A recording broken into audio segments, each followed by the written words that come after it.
Mwaramutse.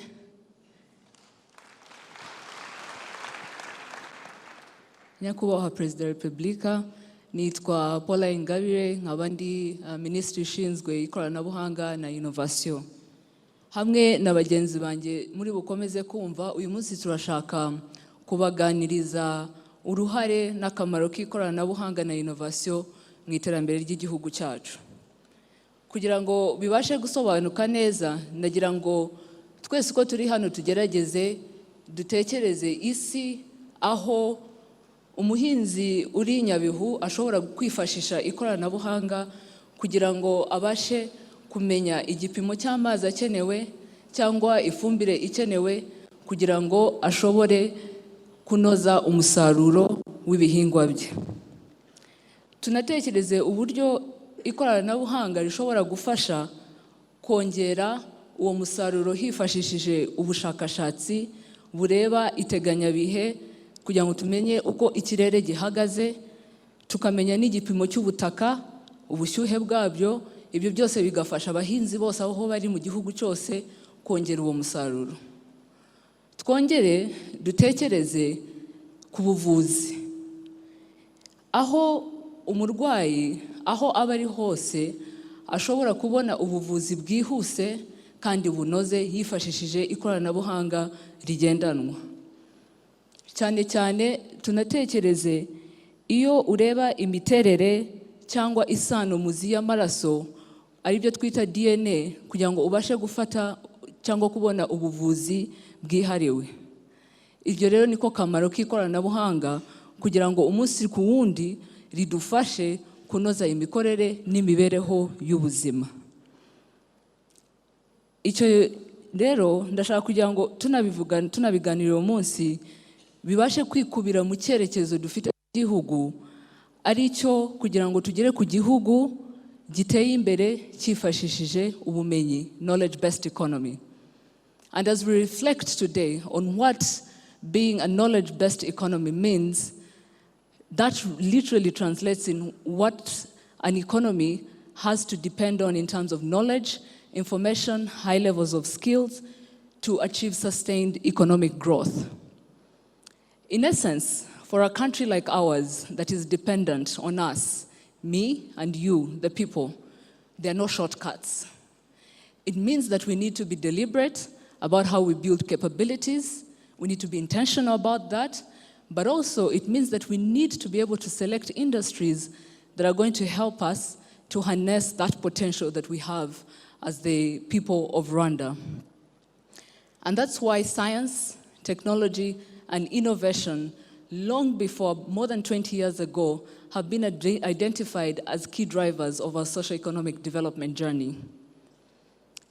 This realization of science, technology, and innovation is what has afforded us the gains that we have today as a country, whether it's the policy instruments we have in place, whether it's the enabling infrastructure that we all continue to enjoy today, and whether it's the foundational skills that we have that have placed our country as a hub and one that has adopted innovation as a means to get us to this vision that we've created for ourselves.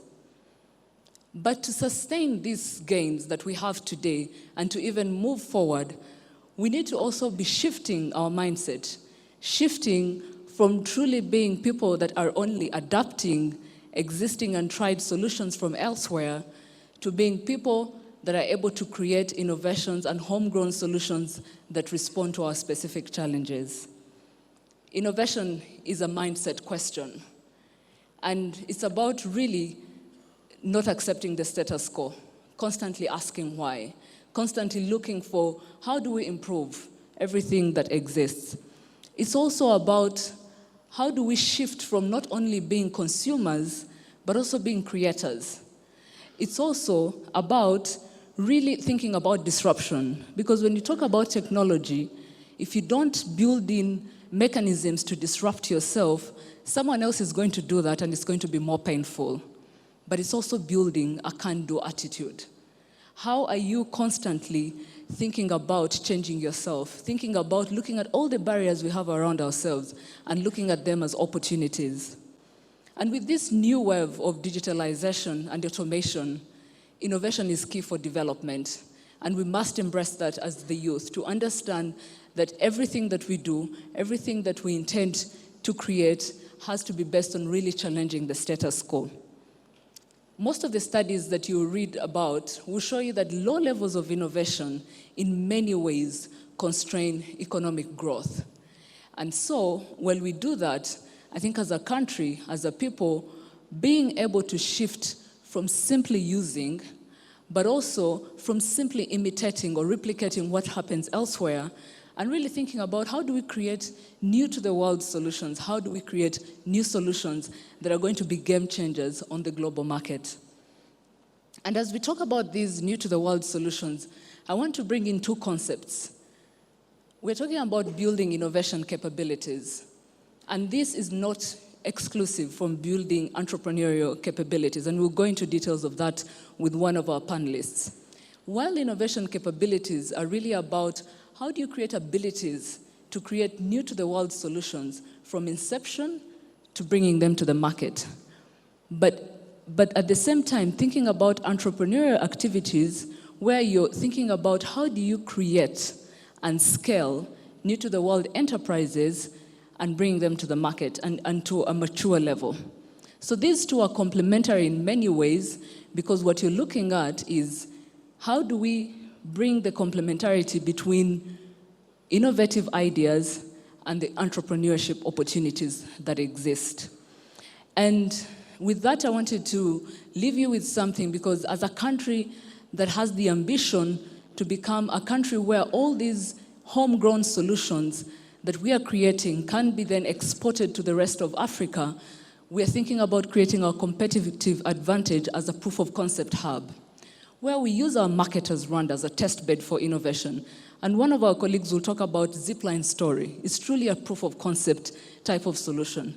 How do we offer that environment for all of you entrepreneurs and innovators to come in and test your solutions, but also with a global mindset where you're thinking about scaling these solutions beyond the Rwandan market, because that's key to sustainability.